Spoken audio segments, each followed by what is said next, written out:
Welcome back to CarScope, the channel where we break down the latest rides with depth, clarity, and real-world insight. Today, we're diving into a nameplate that has consistently punched above its weight in the compact SUV segment. It's stylish, tech-savvy, and surprisingly practical with the 2025 Renault Captur. Whether you're a fan of French flair or just in the market for a clever urban crossover, you'll want to hear what this new model brings to the table. Let's start by setting the scene. Renault's Captur has always walked the fine line between city car maneuverability and crossover utility. Since its debut, it's been one of the best-selling small SUVs in Europe, thanks to its blend of compact dimensions, expressive styling, and everyday usability. For 2025, Renault hasn't overhauled the Captur, but what we get is a thoroughly refreshed version of one that sharpens its design language, elevates the interior tech, and subtly improves on the formula that made it successful in the first place. Right away, the front fascia is where you'll see the biggest shift. The 2025 Captur adopts Renault's latest design QS. It's more sophisticated and assertive than before. Gone are the curvier lines of a previous generation. Instead, there's a flatter, more geometric grille that blends seamlessly with the LED headlight signature. The new light design brings in a C-shaped DRL configuration, but it now feels more technical and refined rather than playful. The Renault logo is more prominent and sits like a crest,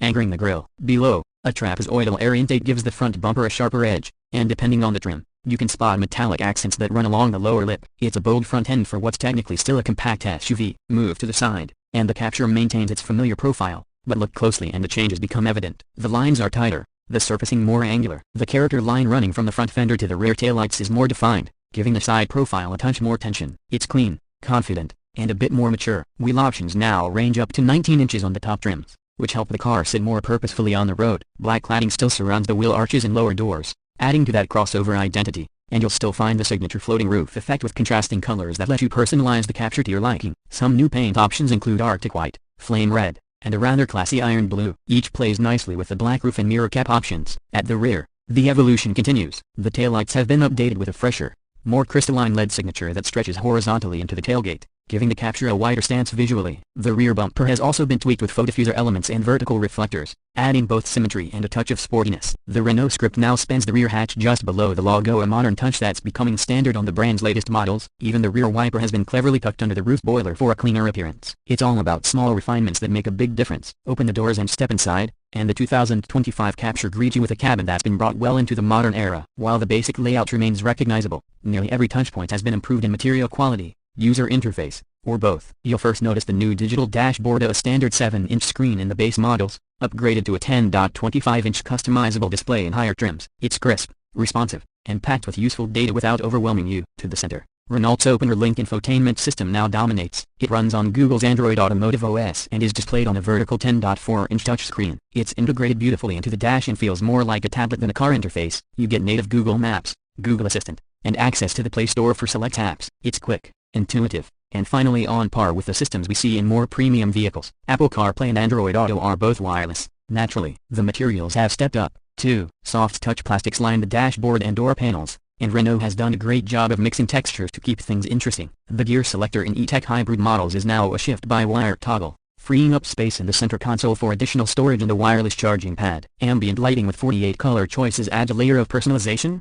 and the seats themselves are impressively supportive with eco-conscious upholstery options made from recycled materials. Rear seat space remains generous for a car in this class. The Captur's sliding rear bench is still here, allowing you to prioritize either legroom or cargo space depending on your needs. With the seats all the way back, adults can comfortably ride in the rear, and with them pushed forward, the boot expands up to 536 liters, among the best in class. Fold the seats down, and you've got over 1,200 liters to work with. Renault hasn't forgotten that practicality is core to the Captur's appeal. Performance-wise, the 2025 Captur lineup remains familiar but tweaked for efficiency and smoothness. Depending on your market, you'll find a mix of petrol, mild hybrid, full hybrid, and even LPG variants. The standout, however, is the E-Tech full hybrid, which uses a 1.6-liter petrol engine paired with 2 electric motors and a clutchless multi-mode automatic gearbox. Total system output is around 145 horsepower, and Renault claims it can operate in full electric mode up to 80% of the time in urban driving. It's not a plug-in, so no need to charge, but the battery management and energy recovery system are well calibrated. Acceleration isn't blistering. It hits 0 to 100 km/h in about 10.6 seconds, but it's smooth and efficient,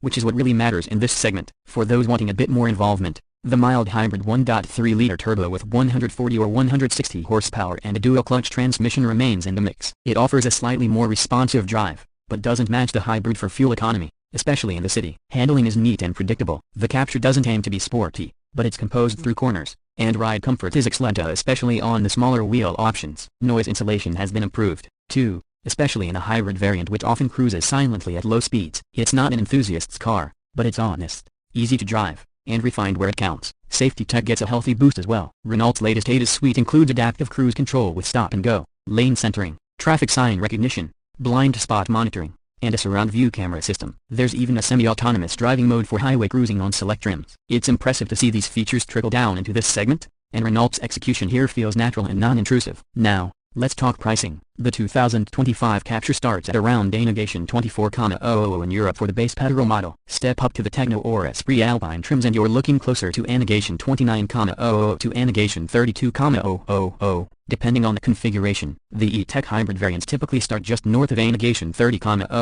For what you get in terms of technology, efficiency, and comfort, that's a competitive package, especially when you factor in Renault's updated warranty and service offerings. So what's the verdict on the 2025 Renault Captur? It's not a revolution, but it doesn't need to be. Renault took an already popular formula and made it better in meaningful ways: a sharper looks, smarter tech, better efficiency, and improved comfort. It's still compact enough for city streets, yet spacious enough for family duties. It's stylish without trying too hard, and practical without feeling utilitarian. In a market filled with choices, the Captur continues to strike a very fine balance. If you're in the market for a compact crossover that nails the essentials while throwing in some French flair and modern tech, the 2025 Captur should definitely be on your test drive list. It's proof that evolution, when done right, can be more compelling than reinvention. Thanks for watching today's review on CarScope. If you enjoyed this video, hit that like button, subscribe for more deep dives into the cars that matter, and leave a comment below what you pick the Captur over its rivals like the Peugeot 2008 or VW T-Cross. Let's talk it out. Until next time, drive safe, stay curious, and keep your scope wide. Catch you in the next one.